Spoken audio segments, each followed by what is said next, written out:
Hi, I'm Meredith Geddes with City Lights for Novus TV. Today we're at the Vancouver Fan Expo at the Convention Center where science fiction, fantasy, comic book, and horror junkies have gathered in their best cosplay for a chance to meet their favorite celebrities, creators, as well as shop the hottest in comic books, graphic novels, toys, t-shirts, and more.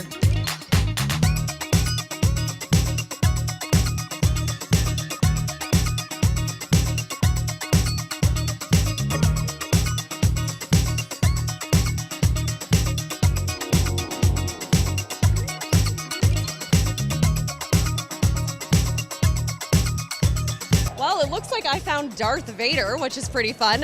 What is the most exciting thing that's happened to you so far today?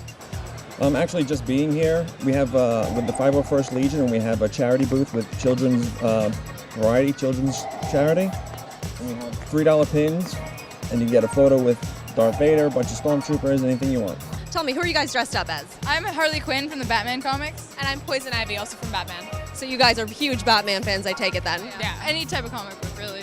This is brilliant. This is probably one of the best costumes I've seen today. How much money did it cost you to put this together? The money was maybe about $1,500 for all the raw materials, but the worst part was the time to make it. Yeah, so how many hours are we talking? From head to toe, you're looking about 8 months, 1,000 hours. The gauntlets themselves, those were about 200 hours and about 2 months to make.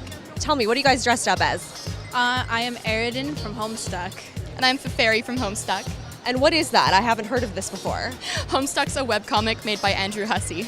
Okay, and what kind of stuff is it about? It's about these kids who play this game and they meet these trolls and stuff.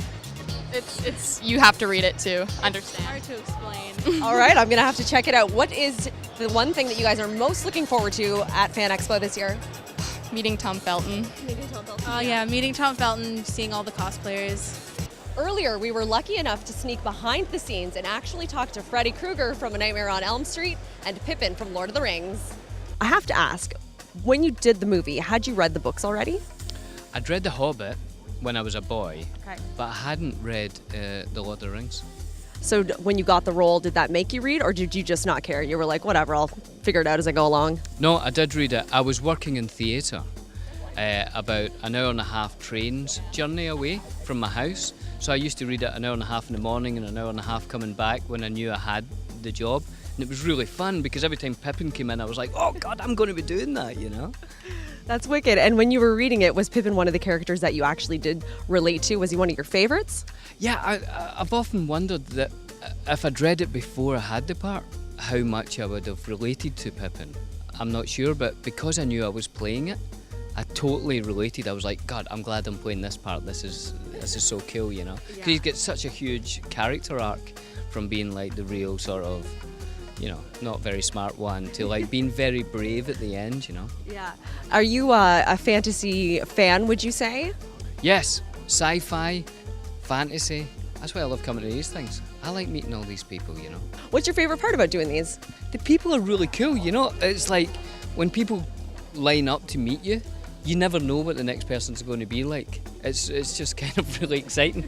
You meet like the gambit of everyone from like, you know, families whose kids have just started watching Lord of the Rings and they're reading it and you're like, oh great, you know, they're reading this amazing literature, you know, this amazing book. Or, you know, someone who life is hobbits. You know, he lives up a tree and has, you know, he's changed his name to a hobbit name. And you're like, great, why not? I have to ask, Freddy Krueger, man of the nightmares, do you actually ever get nightmares yourself? Well, you know, on the filming of the very first film, and I was in a little tiny dressing room yet. I didn't have my star Winnebago yet. I was in a little tiny honey wagon, as we call them, on a little skinny cot. Okay. And I had a mirror on the opposite side, my makeup mirror, with little tiny light bulbs around it and a dimmer switch, and I had them turned down. And this is the first week of me in the makeup. We were working nights, and I had a little towel rolled up tight, like a Japanese pillow behind my head, so I wouldn't roll and smear or ruin the makeup. And they knocked on the door, and it was like 4 a.m, the hour of the wolf. Mr. Englund, we're gonna try to get this shot before the sun comes up.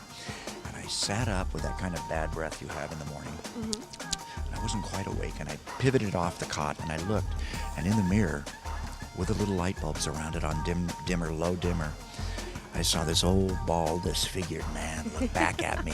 And I went, and the old man went, and it took me about 5 or 6 seconds to realize that was me in the forced perspective in the reflection in the mirror. Well, that moment scared me so much that maybe once or twice a year, that moment will come back into my dreams. I like when you say that you scared yourself in the mirror with all the makeup on, because I can't help but feel that that kind of serves you right, because you have been terrifying people for years and years. Serves you right. Yes, it was my karma, my Freddy karma. Now, do you find you're actually a very pleasant man? Do you find people are naturally a little bit more scared of you when they meet you? Well, I'm fortunate. The franchise is 8 films, and I've probably done another dozen horror movies since the franchise, because the genre's been really good to me, and I figure out of loyalty I owe the fans. And also, I'll be quite honest with you, when you see me in a horror movie, I'm paid handsomely. When you see me on Criminal Minds or Hawaii Five-0 or Bones or something, I'm just Robert Englund character actor, basic character actor.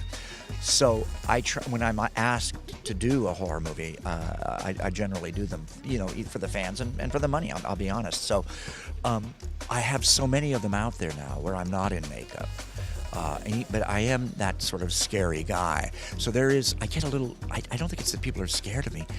I think it's a combination of the fact that I'm, in the horror movies, and I have my foot in the door, so to speak, along with Vincent Price and Boris Karloff and those guys.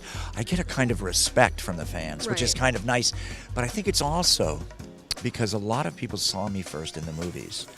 And when you're a movie actor, people have to hire a babysitter, put gas in the car, go out, pay $10, buy popcorn and a big Coke, and that's effort makes them respect you a little more, as opposed to you just lying around in your underwear and you come on TV for free. The Vancouver Fan Expo is one of the biggest events in the city each spring. To check out photos from this year and see what to expect next year, head over to fanexpovancouver.com. I'm Meredith Geddes for City Lights on Novus TV.